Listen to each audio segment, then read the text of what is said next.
What do you get when you mix royal blood, medieval skincare, and enough psychological horror to fill a dozen true crime docs? You get Countess Elizabeth Báthory, the woman history dubbed the Blood Countess, who allegedly tortured and murdered over 600 girls just to stay young and hot. Yeah, move over, vampires. This woman might have been the real deal. But was she truly a sadistic serial killer, or the victim of the most brutal smear campaign in European history? Let's crack open the Waxenvein Ledger and find out. Born in 1560 into Hungary's most powerful aristocratic family, Elizabeth was swimming in blue blood from birth. But don't be fooled into thinking this is a Disney royal upbringing. Think more Game of Thrones meets medieval Saw. She was raised in a world where public executions were casual entertainment, impalement was an art form, and nobility used torture the way modern billionaires use private jets, frequently and without accountability. At age 10, she was engaged to Count Ferenc Nadasdy, aka the Black Knight of Hungary. Romantic? Not quite. He was known for inventing new ways to make people suffer, something they apparently bonded over. By 15, she was married and given her very own fortress, Cachtice Castle, aka the most cursed Airbnb in Slovakia. And that's where things went from eccentric noblewoman to full-blown gothic horror movie. While her husband was off fighting the Ottomans, Elizabeth ruled the castle, and not in a fun, feminist girl boss way. She started torturing her maids over minor slip-ups. Drop a spoon, get burned. Misfold a napkin, time for needles under your nails. Elizabeth didn't run a household, she ran the Purge, domestic edition. Soon she wasn't just punishing, she was experimenting. Witnesses later claimed she forced girls to eat their own flesh, stand naked in the snow, or hold candles until their hands blackened. And all of this was done with eerie calm. She was methodical, deliberate, almost scientific. And then came the blood, because of course it did. According to legend, one day Elizabeth hit a servant so hard that blood landed on her skin, and she thought it made her skin look younger. Now, this might have been a delusion, or just medieval lighting, but Elizabeth ran with the idea, convinced she'd found the medieval version of a miracle serum. Soon, she was summoning fresh blood with the confidence of someone placing a room service order. Bathtubs were allegedly filled with the stuff, and she'd soak in it believing it rewound her aging clock.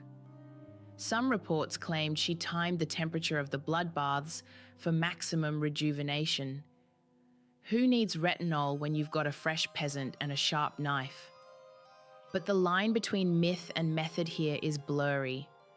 Some historians say she never actually bathed in blood, that those details were added later to demonize her. But let's be real. Whether she dipped herself in blood like a medieval spa treatment or just drained dozens of girls a week in her dungeon, the difference feels mostly semantic. And honestly, the fact that enough people believed she did it is disturbing enough. But you don't build a blood-powered beauty regime all by yourself. Let's meet her staff. Elizabeth didn't act alone. No creepy castle carnage is complete without a murder entourage. Her inner circle featured a trusted wet nurse named Ilona, who apparently graduated from childcare to full-time torture. A local witch named Dorothea, because why not throw sorcery into the mix? A disfigured teen servant who helped hold girls down, and a few peasant-turned-torturers who either feared Elizabeth or were totally into it. Together they were HR, recruitment, operations, and disposal. They lured peasant girls with promises of employment. Come work in the castle, good food, warm bed, bloodletting optional. Once the girls arrived, there was no leaving. Elizabeth's estate was surrounded by dense forests and armed guards loyal to her family. She controlled the roads, the rumors, and the residents. Even more chilling, these accomplices were more than just assistants. They were fully indoctrinated. Some of them kept logs, managed disposal sites, or participated in rituals. This was a murder cult with uniforms.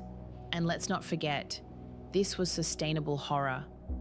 The castle wasn't a slaughterhouse, it was a system. A perfectly tuned, blood-fueled bureaucracy of death. And it worked flawlessly until Elizabeth got greedy and started killing the wrong girls. By 1609, Elizabeth got bored with peasants and started targeting noble girls. She even opened a finishing school for young women, which is possibly the darkest plot twist in educational history.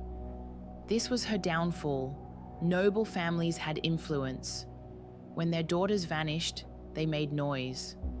The king himself got involved, Matthias II, who also just so happened to owe Elizabeth a ton of money.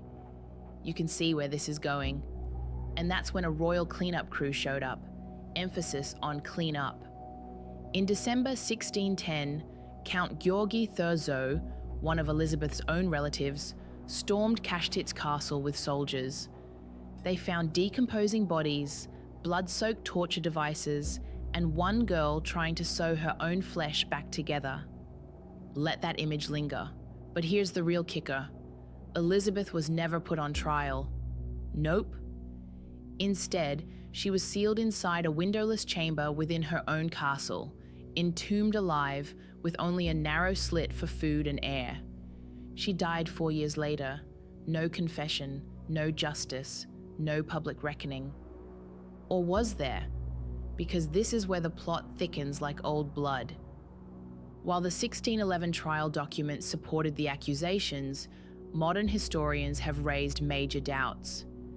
Elizabeth was a powerful woman, one of the wealthiest landowners in Eastern Europe. When her husband died, she inherited everything. That made her inconvenient. Oh, and that massive debt King Matthias owed her. It mysteriously vanished once she was locked away and her lands were seized. Some scholars believe the entire scandal was a politically motivated power grab. The bloodbath may have been more about empire than ego. And the vampire-like legend? A convenient way to erase a dangerous woman from history. So, was she a bloodthirsty killer? Or just the subject of royal character assassination? Maybe both. What's more terrifying, that a woman could murder 600 people to stay young? Or that a government could fake it, and we bought it for 400 years? Elizabeth Báthory may have inspired vampire legends, but the real horror here is what power allows, and what silence protects. If you enjoyed this descent into historical darkness, subscribe to the Waxenvein Ledger. We're just getting started. And trust me, there are plenty more secrets the world has tried to bury. Until next time, keep the ledger open.